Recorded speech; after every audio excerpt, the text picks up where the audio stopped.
Salam, hər vaxtınız xeyir olsun dəyərli abituriyentlər, müəllimlər. WhatsApp kanalımızda belə bir sual paylaşmışdıq. Sualda uyğunluğun müəyyən edilməsini bizdən istəyir. Və bu OTK sualıdır. Deməli, bu OTK sualı ötən illərdə istifadə olunub sınaqların birində. Lakin təəssüf ki, hal-hazırda xatırlamıram, mən PDF-dən baxıb yazaram ki, neçənci ilə aiddir.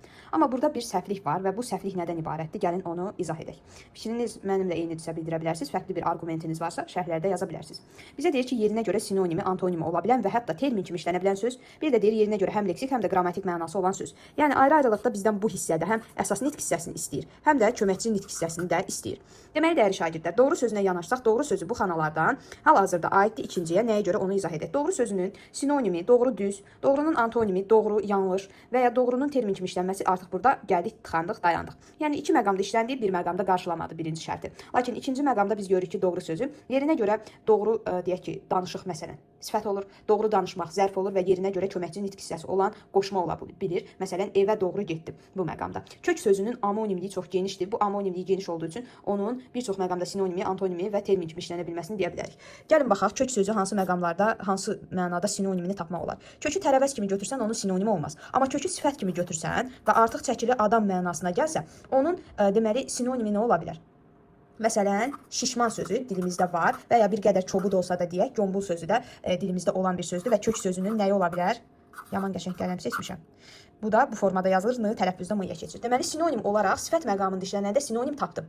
Lakin bu söz antonim olduqda necə olur? Onu da bilmək lazımdır. Məsələn, kök adam, arıq adam. Fikir verin, arıq sözü onun nəyi oldu? Antonimi oldu, sinonimi də var. Bir də termin kimi işlənməsi. Termin kimi işləndikdə iki məqamda çıxış edir. Birini mən deyirəm. Məsələn, kökaltı ifadələr, siz bunu riyaziyyatda keçirsiniz. Biri də bizə tanış bir elmdir. Çox uzağa getməyin, şərhlərdə bildirə bilərsiniz.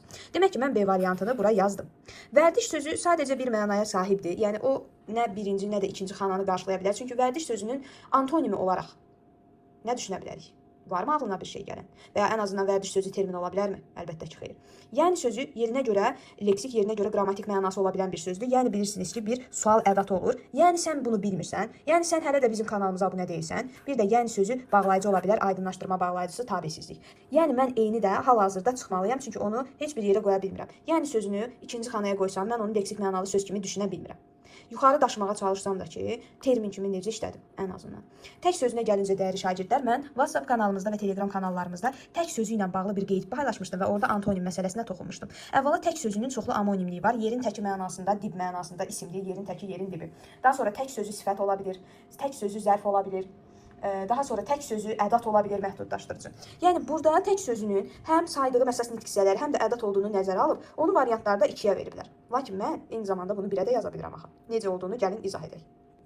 Deməli, mən hal-hazırda sizə tək sözünün antonimlərini yazmışam. Tək sözü cüt, tək sözü birgə, tək sözü cəm sözləri ilə antonim ola bilir. Bunu antonimlər lüğətindən qeyd olaraq bölüşmüşəm. Məsələn, mən bir yerə tək getdim deyəndə və ya birgə, yəni topluluq halında getdim deyəndə kimləsə birgə antonimlik yaradır və ya təksim, cəmsim. Fikir versəniz görə bilərsiniz. Deməli, bizim şərtimizdə antonimi qarşıladı. Sinonim olaraq tək qalmaq, yalnız qalmaq, yalqız qalmaq kimi nümunələri verə bilərik. Bu onun zərf olaraq sinonimidir.